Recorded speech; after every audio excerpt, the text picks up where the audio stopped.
I just finished Beast Games Season 2, Episode 6 with 13 players remaining. Let's get to it. We pick right off the cliffhanger from the previous episode where JC was offering the coin to Monica, but in the end, Jim decided not to self eliminate in exchange for the coin. But the kind of twist was that JC still ended up giving the coin to Monica even though he ended up losing. Honestly, it was a bit disappointing to me that the game mechanics allowed it to be like just given away because I honestly initially thought that the coin stays and dies with JC. So if the players can just like move it around like that easily, it kind of defeats the point of having the coin except for like the basic leverage.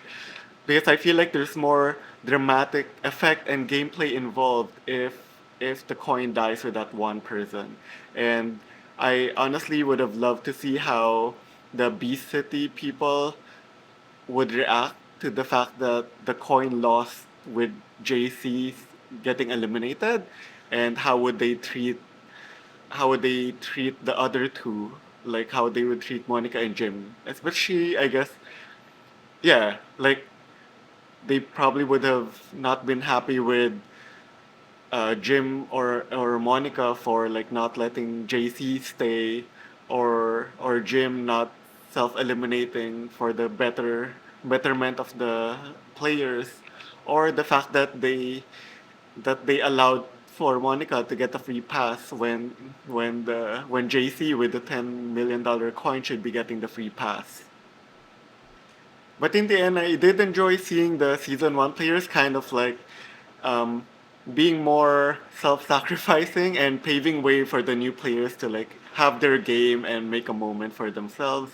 And now that they were back in the B City, it was interesting to see how people started dividing because at the start of the season, it started as like the smart people versus the strong people, and then at some point it became the island people versus the B City people, and now you actually see that it became like men versus women, like they were kind of like segregating to each other, not knowing what the other sex is doing.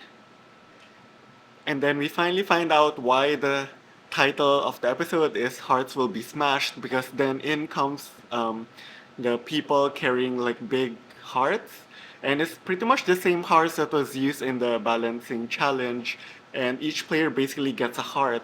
And Jimmy says that for this challenge, there's two games. One is a smart game, and the other one is a strength game.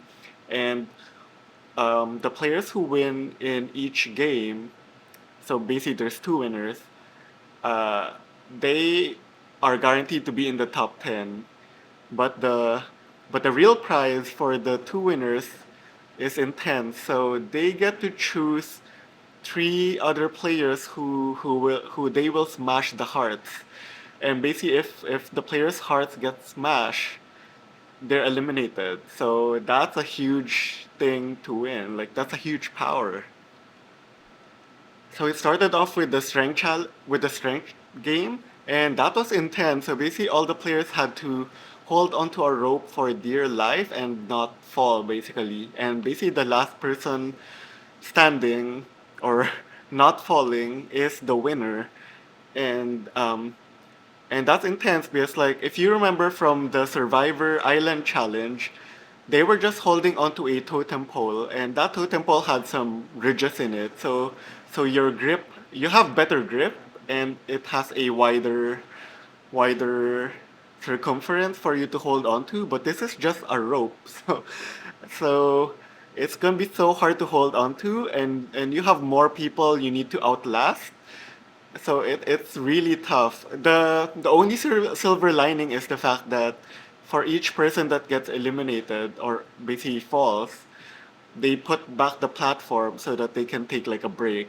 And the break time basically ends up being like a negotiation time where they discuss like strategies on like um what do we do next, who should or like alliances like, hey, if I fall, do you guarantee that you'll protect me? And and also it was ways for for some of the people who fell to like suck up to the ones remaining in the hopes that they will get protected. uh, but what was in the end, Monica won. But what was interesting was that between Briley and Monica, like they were the final two. Monica and Briley was basically like making a pact, like, hey, I'm willing to let go if you guarantee the protection of like all the women plus Tyler. I guess because she's closest to Tyler, and basically they made the pact, and then Briley dropped, like let go. And but what was weird was Monica during those times were was making like side comments saying that she's lying, and then when Briley dropped and Mr. Beast also like asked her if she was gonna follow through with the pact, she kind of implied no. So, but I was like kind of wondering like, don't the other players hear that when she was doing all of that? That was kind of weird, uh, and kind of risky to do in front of like others. Like, why won't other people see that she randomly talked to the camera, or like said something to Mr. Beast. Like that was weird. So I feel like most of my issue with this season is that I totally love the idea that they have this whole like smarts versus strength kind of thing with different competitions for strength and smarts. But it seems like they always miss on the smarts challenge because like the strength it's very easy. Like it's very easy to do challenge revolving around strength, but like for smarts it's always like super easy. Like a lot of times, or like I would like not necessarily super easy, but it's not even necessarily based on smarts. So this smarts game was like basically like a floor with squares and a pattern comes from one end to the other, and you basically need to memorize the pattern to get to the other side. So it's really more of a memory game than a smarts game. And sure, like you can use if maybe you can be like super smart to have a strategy to memorize all of that in a quicker way than like if you're not smart. But in the end, it is a memory game. Like you can like yeah, like you can still be not smart but have strong memory. So I think that's been my issue. I remember some of the other smart challenges as well had nothing to do with really being smart. So I think that's been my issue with smart games or challenges they have in the season.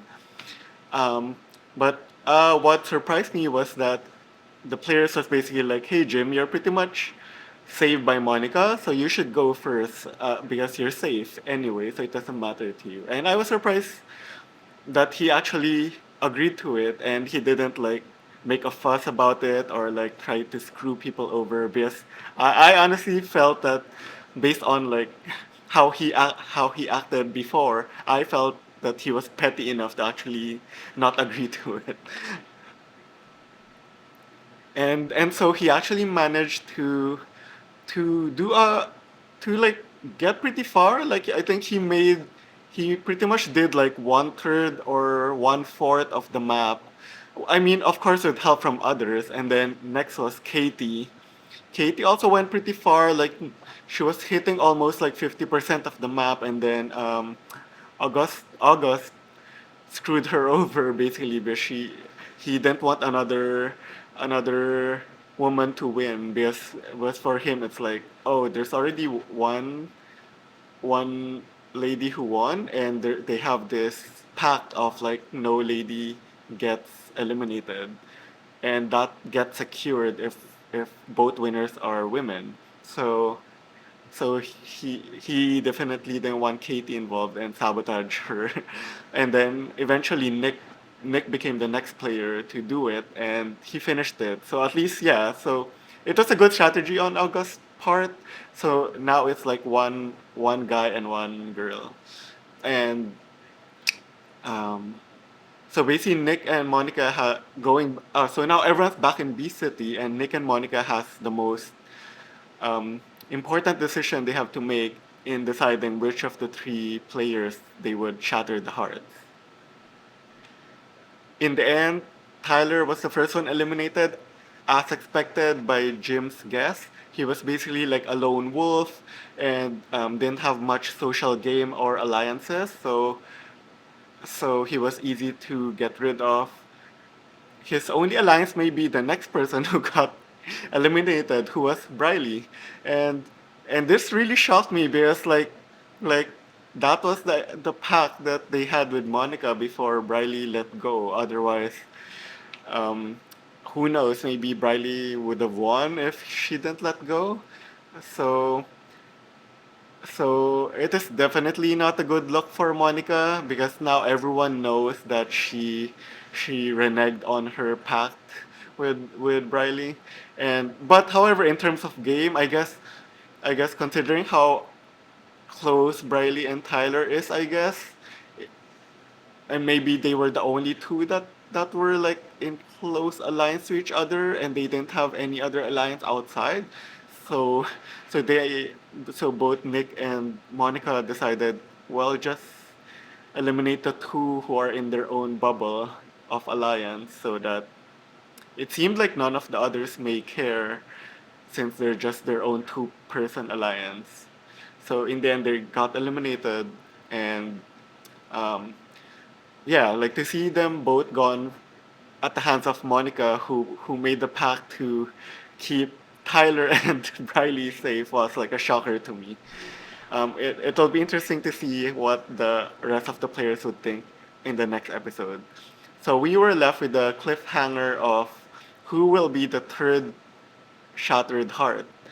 Um, so my guess would be Katie because like in the beginning of the episode, when Monica and Jim got out of the cube, there was this whole discussion of like, oh, what happened to the $10 million coin? Everyone was pissed at at Jim for not like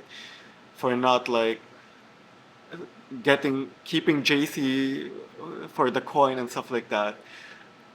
So Katie was not happy with the coin being lost. But then the shocker was that, well, I feel like it was also intentional that they withheld that information to see how people would react, and then afterwards they share that no, we actually got the coin. It's here as a surprise. So at least they saw who had kind of ill will towards them for not keeping the coin, and I feel like that's why they're gonna target Katie because at that point it with Monica and Jim having so much power to them on themselves and Monica having the power to shatter the glass, like why would you keep someone who who like was like suspicious and rude to you about the $10 million coin without knowing the whole story?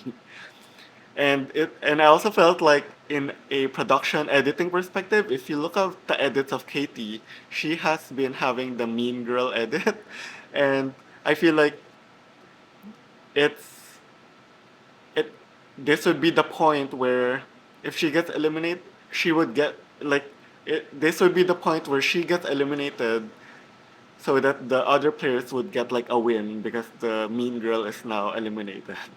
So that's my prediction. Let me know your thoughts and what you think of this episode, and I'll see you on the next Beast Games.